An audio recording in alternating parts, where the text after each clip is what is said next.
Selamat malam, Bapak Ibu sekalian. Senang bisa kembali hadir di tengah-tengah Anda. Renungan malam mengantar Anda tidur, namun sebelumnya mari kita mendengarkan satu kebenaran firman Tuhan dengan topik catatan hidup dari Pendeta Dr. Erastus Sabdono bersama saya, Yohana Ibrahim.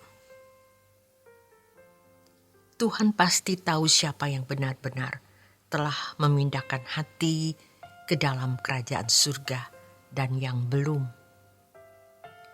Coba kita bayangkan bahwa hari ini di surga sudah ada catatan hidup dari nama orang-orang yang sudah memindahkan hatinya di kerajaan surga. Orang-orang yang hidupnya pasti memikat hati Allah, memikat hati Bapa di surga. Ini adalah perjuangan yang tidak mudah. Mengucapkannya mudah, tetapi melakukannya tidak mudah. Sampai hari ini pun saya sedang berjuang. Jika masing-masing kita menilai, berapa kira-kira nilai yang Tuhan berikan atas kualitas hidup kita selama ini? Rasanya belum ada di antara kita yang telah mencapai angka 100. Tapi makin hari, nilai hidup kita harus makin meningkat, makin tinggi, sampai kita benar-benar dapat nilai 100 atau A. Memindahkan hati ke kerajaan surga itu tidak mudah. Benar-benar tidak mudah. Biarpun bagi seorang pendeta, hanya Tuhan yang tahu memang apakah kita sudah memindahkan hati di kerajaan surga atau belum. Tetapi kita sendiri juga mestinya bisa merasakan seberapa jauh kita telah memindahkan hati di kerajaan surga. Dalam Matius 6 ayat 21, firman Tuhan mengatakan, "Di mana ada hartamu, di situ hatimu berada."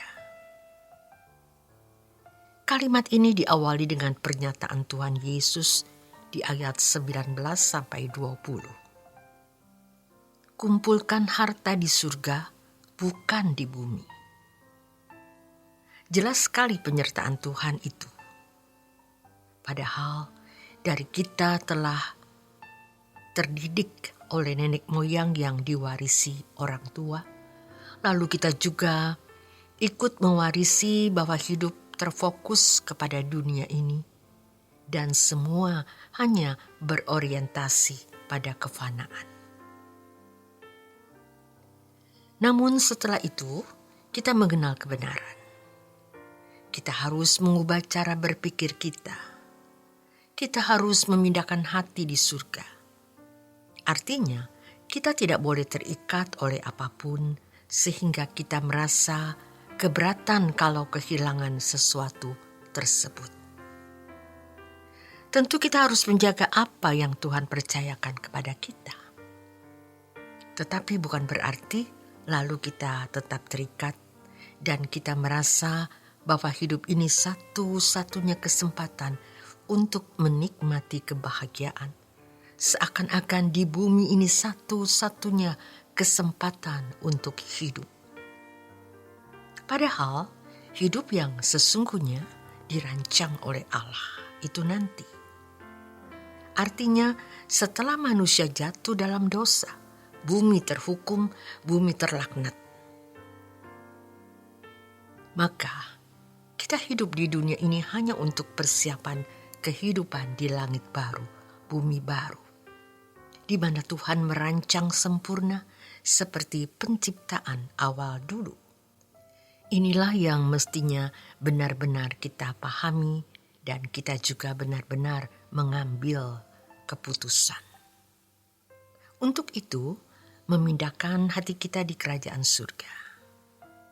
Jadi, hidup di bumi ini bukan satu-satunya kesempatan menikmati kebahagiaan. justru di bumi ini tidak ada kebahagiaan yang benar.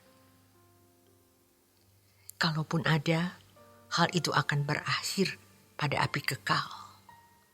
Kalaupun ada dan memang ada kebahagiaan oleh dunia ini, oleh gelar, pangkat, kehormatan, dan semua pemuasan nafsu, hal itu tidak akan membuat kita hidup.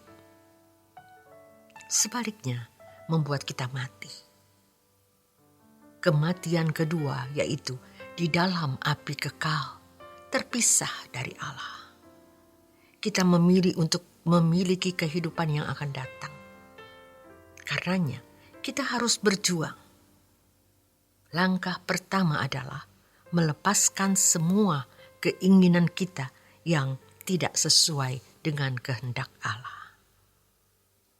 Ini yang dimaksud oleh Tuhan Yesus sebagai kehilangan nyawa. Tetapi kita akan memperoleh nyawa nanti di langit baru, bumi baru. Tetapi kalau kita masih terikat dengan segala kesenangan dan kita keberatan untuk melepaskannya, kita malah tidak akan memperoleh nyawa. Kita kehilangan nyawa, artinya setelah mati, dibuang ke dalam api kekal. Jangan sampai hal itu terjadi di dalam hidup kita.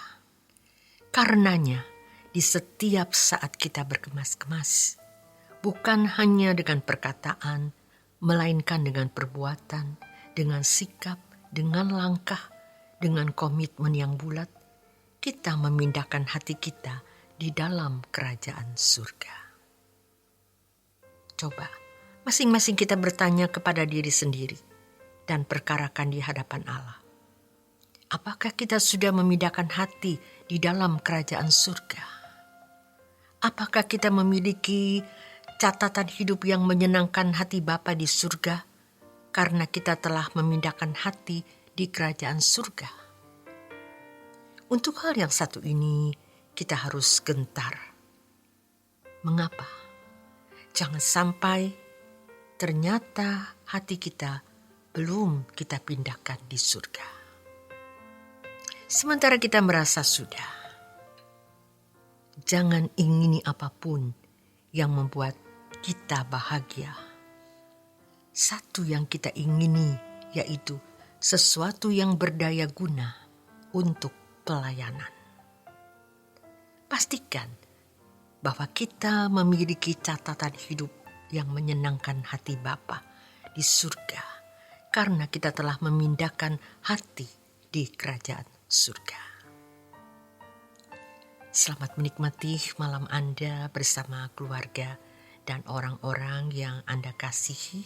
Mari kita memindahkan hati kita ke surga. Tuhan Yesus memberkati.